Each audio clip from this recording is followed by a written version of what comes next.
अब सिर्फ कुछ ही दिन जिंदा रह पाएगा चंद्रयान। हमसे अलविदा कहने को तैयार हुआ प्रज्ञान रोवर बस एक आखिरी मैसेज और फिर हमेशा के लिए टूट जाएगा संपर्क।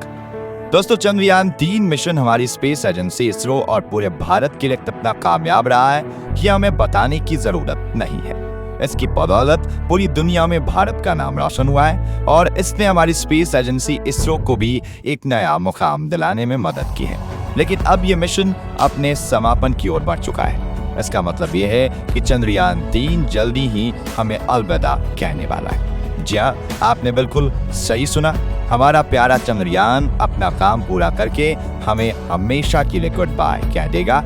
इसरो वैज्ञानिक अब इसके कुछ विशेष मैसेज का इंतजार कर रहे हैं और वो कौन सा आखिर मैसेज होगा जो चंद्रयान 3 इसरो को भेजने वाला है।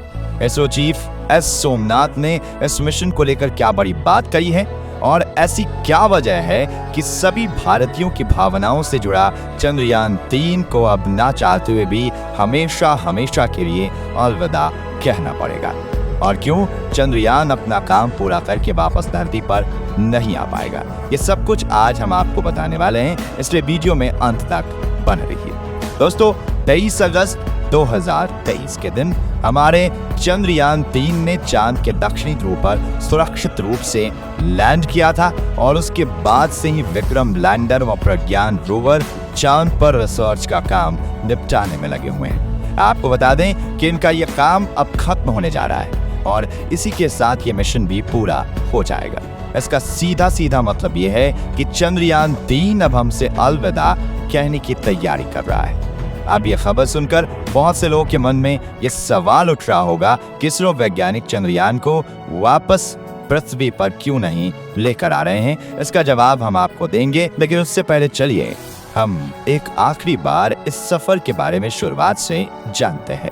असल में दोस्तों, चंद्रयान 3 मिशन जब प्लान किया जा रहा था तो इसरो वैज्ञानिकों ने इसके लिए 3 मुख्य उद्देश्य रखे थे। इसमें पहला उद्देश्य था चांद के दक्षिणी ध्रुव में सुरक्षित रूप से लैंड करना, क्योंकि ये कारनामा इससे पहले दुनिया में किसी भी स्पेस एजेंसी ने नहीं किया। इसके लिए 14 जुलाई के दिन हमारा चंद्रयान 3 श्रीहरिकोटा के सतीश धवन स्पेस सेंटर से अपने इस लंबे सफर पर रवाना हुआ। इसे लॉन्च करने के लिए इसरो वैज्ञानिकों ने अपने बाहुबली रॉकेट LVM-3M4 का इस्तेमाल किया था, जिसने सिर्फ 16 मिनट के अंदर ही चंद्रयान 3 को पृथ्वी के ऑर्बिट में पहुंचा दिया था। इसके बाद चंद्रयान ने पृथ्वी के कुल 5 चक्कर लगाए और ऐसा करने में इसे 17 दिन का समय लगा।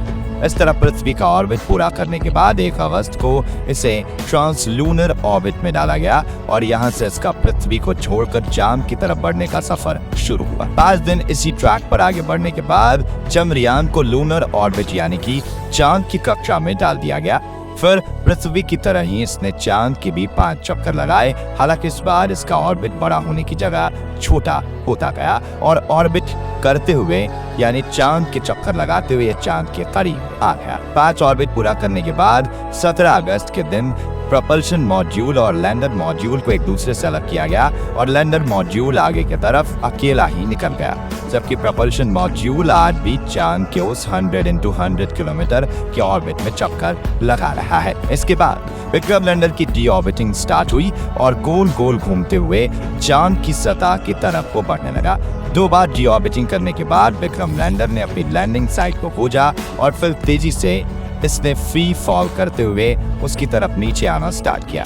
इस दौरान इसरो वैज्ञानिकों ने लैंडर के सभी सेंसर्स और इंजन को ऑन कर दिया था ताकि नीचे उतरते समय ये अपना बैलेंस बनाए रखे और आखिरकार 23 अगस्त का वो दिन आया जब चंद्रयान 3 को चांद के दक्षिणी ध्रुव पर लैंड करना था।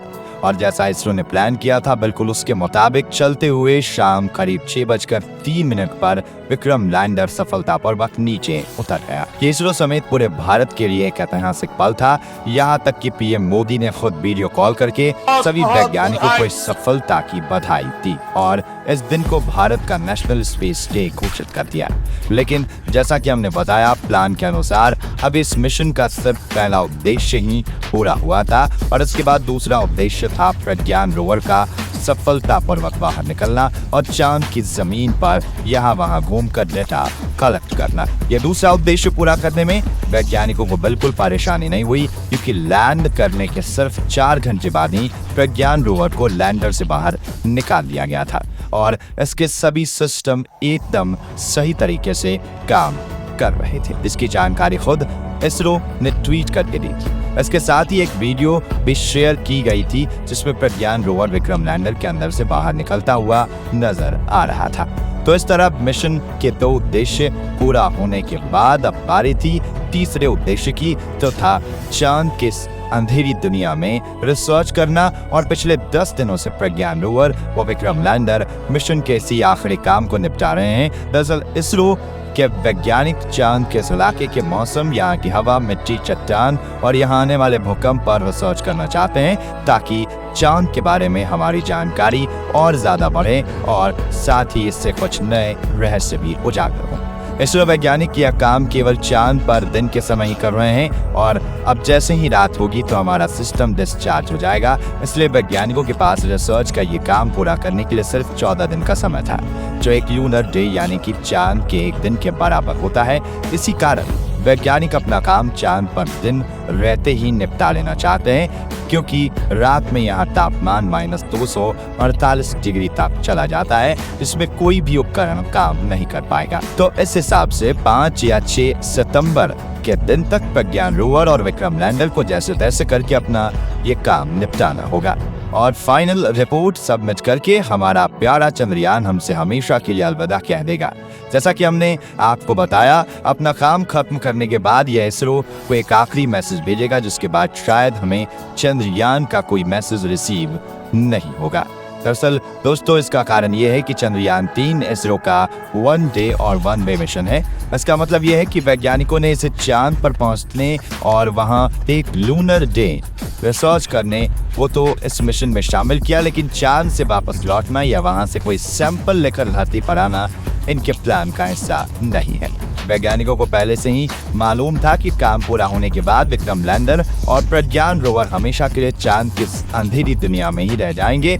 यहाँ तक कि propulsion मॉड्यूल भी कुछ महीने रिसर्च करने के बाद अंतरिक्ष में कहीं गुम हो जाएगा। अब साथियों, चंद्रयान 3 से हमें खुद इतना अटैचमेंट हो गया है कि इसको अलविदा कहने में हमारा दिल दुख रहा है, लेकिन क्या करें, हमारे वैज्ञानिकों ने इसके भाग्य में यही लिखा है। वैसे हमें ज्यादा दुखी होने की जरूरत नहीं है, क्योंकि इसरो बहुत ही जल्द अपना सूर्ययान आदित्य एल1 लॉन्च करने वाला है और इसको भी हमें ऐसे ही सपोर्ट और प्यार देना है जैसे हमने चंद्रयान 3 को दिया है। आपको बता दें कि ये भारत का पहला ऐसा मिशन होने जा रहा है जो सूर्य की स्टडी करेगा और इसकी लॉन्च डेट 2 सितंबर 2023 रखी गई है।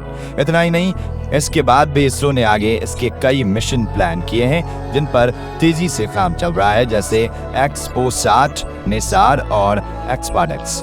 यहाँ तक कि इसरो चीफ एस सोमनाथ ने भी आगे अपने मिशन को लेकर बहुत बड़ी बात कह डाली है। दरअसल हाल ही में मीडिया के सवालों का जवाब देते हुए उन्होंने कहा कि भारत चांद पर पहुंच गया है, लेकिन हमारी काबिलियत इससे कहीं ज्यादा बढ़कर है। उन्होंने कहा इसरो को और ज्यादा इन्वेस्टमेंट की जरूरत है, जिससे वैज्ञानिकों का कॉन्फिडेंस बढ़ेगा और अगर ऐसा होता है तो हम चांद ही क्या, मार्स और वीनस जैसे ग्रहों पर भी पहुंचकर दिखा देंगे। उनका मानना है कि भारत का स्पेस सेक्टर अभी तेजी से डेवलप करने की जरूरत मांग रहा है, ताकि इसके साथ साथ पूरा भारत डेवलपमेंट की तरफ बढ़े। और गौर करने वाली बात यह है कि फंड्स को लेकर इस तरह की बात कुछ दिन पहले इसरो के एक और वैज्ञानिक ने भी कही थी। ऐसे में यह सवाल उठना लाजमी है कि क्या सरकार वैज्ञानिकों को पर्याप्त फंड मुहैया नहीं करवा रही है, और अगर ऐसा है तो क्या सरकार को इसरो में अपना इन्वेस्टमेंट बढ़ाना चाहिए, या फिर सरकार को पहले देश के कोने कोने में शिक्षा, चिकित्सा और बिजली पानी पर फोकस करना चाहिए। दोस्तों, आप इस बारे में क्या सोचते हैं? हमें अपना कीमती जवाब कमेंट के माध्यम से जरूर शेयर कीजिएगा। हमें आपके जवाब का इंतजार है।